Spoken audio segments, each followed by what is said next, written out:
Imagine this. You're scrolling through your phone at 2 a.m. Everyone you went to school with is posting group photos, tagging 10 different people, making inside jokes you'll never understand, and you're just there, watching. Not because you're antisocial or broken, but because somehow, somewhere along the way, you ended up with 0 friends. Not, I'm busy 0. Not, I'll catch up later 0. Actual 0. The kind where your last text message was from your phone carrier 3 weeks ago. This isn't about being introverted. This is about something deeper. Something most psychology textbooks, untouch, because it's too uncomfortable to admit. Some people genuinely navigate life completely alone, and their brains have adapted in ways that would terrify the average person. You want the scientific term, social isolation. But that sounds sterile, clinical.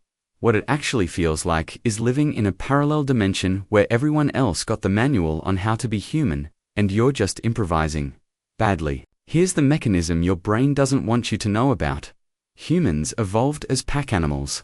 Your ancestors survived because they had a tribe. That guy who wandered off alone, he got eaten. So your brain developed this entire reward system around social connection. When you bond with someone, your brain releases oxytocin. When you laugh with a friend, dopamine floods your system. It's literally biochemical bribery to keep you connected to the group. But when you have 0 friends, that entire system starts glitching. Your brain is screaming for connection like a smoke detector with a dying battery. Except the alarm never stops. Studies show that chronic loneliness triggers the same brain regions as physical pain, not metaphorical pain. Actual, measurable, viscera survival pain. Your amygdala, the part of your brain responsible for detecting danger, goes into overdrive. Every social situation becomes a potential threat. Every stranger's glance gets analyzed like you're decoding enemy intelligence. The takeaway: your brain isn't wired for 0 friends, it's wired for survival, and right now, it thinks you're dying. Imagine this: you're at a coffee shop. Someone sits next to you, they smile. Normal people see an opportunity.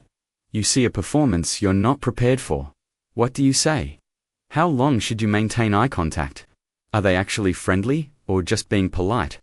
Your brain runs 1,000 calculations in 3 seconds and concludes, abort mission. You look down at your phone, pretending you didn't notice.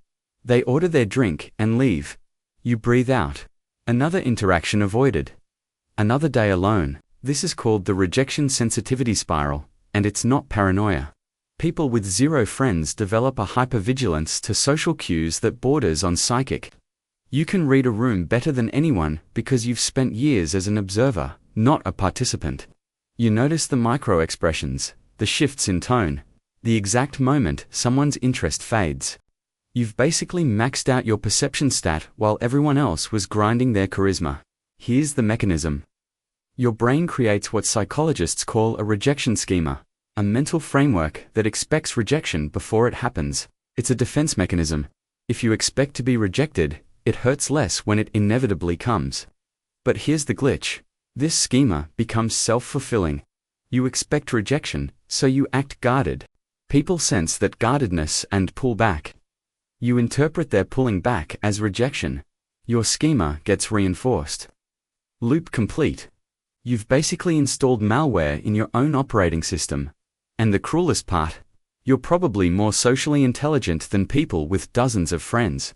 You understand human behavior on an analytical level that others never reach. You just can't execute. It's like being a chess grandmaster who's never allowed to touch the pieces. The takeaway: you became an expert on connection by being starved of it. Your superpower is also your prison. Imagine this: it's your birthday, not a single notification, no calls, no texts, not even the automated corporate ones from brands you bought from once 3 years ago. You sit there thinking about posting something, anything, just to see if someone remembers you exist. But you don't. Because posting "it's my birthday" when nobody asked feels more pathetic than staying silent. So you order takeout for one, and watch other people's birthday posts get flooded with heart emojis and inside jokes. This is called social invisibility. And it fundamentally rewires how you see yourself. Psychologists have found that people with zero friends start to internalize a narrative that they don't matter. Not in a melodramatic way. In a practical, matter-of-fact way. The world functions perfectly fine without you in it. You're not the main character. You're not even a side character. You're an NPC in everyone else's story. Here's the mechanism behind this identity erosion. Humans construct their sense of self through something called reflected appraisal basically. We know who we are by how others treat us. If people laugh at your jokes, you're funny. If they seek your advice, you're wise. If they remember your birthday, you're important. But when nobody reflects anything back, your sense of self becomes fog. You start to wonder if you actually have a personality, or if you've just been performing one this whole time for an audience that was never watching. The really dark part: your brain adapts. Neuroplasticity means your mind reshapes itself based on your environment. When you spend years without social connection, your brain literally restructures. The regions responsible for social cognition start to atrophy. Meanwhile, the parts managing rumination and self-criticism bulk up like you've been hitting the gym. You become incredibly efficient at being alone. Disturbingly efficient. You stop needing what other people need. You become a different species. The takeaway: isolation doesn't just hurt you, it transforms you. You're not the same person you would have been with friends. You're an evolutionary mutation adapted to solitary survival. Imagine this: someone finally extends a genuine invitation. A coworker asks if you want to grab drinks after work. A neighbor invites you to a barbecue. And instead of relief, you feel dread. Because you've been alone so long, that connection feels more threatening than loneliness. You decline. They don't ask again. You've just confirmed your own isolation. This is called the autonomy paradox. People with zero friends often develop a fierce independence that becomes indistinguishable from isolation. You tell yourself you prefer being alone, that you're self-sufficient, that other people are exhausting and disappointing. And some of that is true. But underneath, there's this question you can't answer. Are you alone by choice or by circumstance? Did you choose this, or did this choose you? Here's the mechanism. Your brain releases cortisol when you're stressed. Chronic loneliness means chronic stress, which means chronic cortisol exposure. High cortisol damages the hippocampus, the part of your brain responsible for memory and emotional regulation. So you literally start forgetting what healthy connection feels like.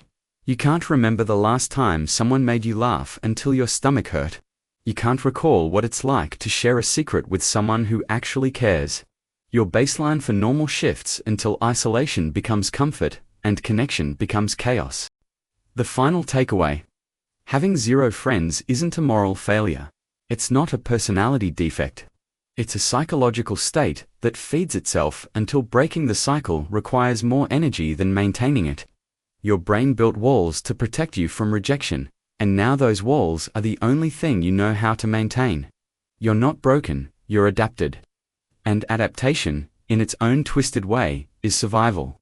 The real question isn't why you have zero friends. It's whether you're surviving or just existing.